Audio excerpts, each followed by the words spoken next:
మనందరం రోజు కుంకుమ బొట్టు పెట్టుకుంటాం కదా. అసలు రోజు కుంకుమ బొట్టు ఎందుకు పెట్టుకోవాలో మీలో ఎవరికైనా తెలుసా? తెలియకపోతే ఈ వీడియో చూసేయండి. ముందుగా మీరందరూ మన ఛానల్ని సబ్స్క్రైబ్ చేసుకోండి. అలాగే లైక్ కూడా చేయండి. మన శరీరంలో ప్రతి అవయవానికి ఒక్కో అధిదేవత ఉంటారండి. మనం బొట్టు పెట్టుకునే స్థానం బ్రహ్మస్థానం అంటారండి. బ్రహ్మదేవుని రంగు ఎరుపు కావున బ్రహ్మస్థానం దగ్గర ఎరుపు రంగు బొట్టు అనగా కుంకుమ ప్రతిరోజు పెట్టుకోవాలి.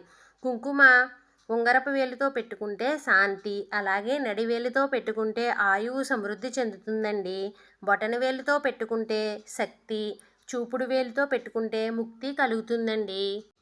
మనం రోజు స్టిక్కర్లు పెట్టుకోవడం కన్నా కుంకుమ ధరిస్తే క్రిమి సంహారకం అండి. మనం ఎప్పుడైతే కుంకుమ పెట్టుకుంటామో అప్పుడు జ్ఞానచక్రాన్ని పూజించినట్టు అవుతుందండి.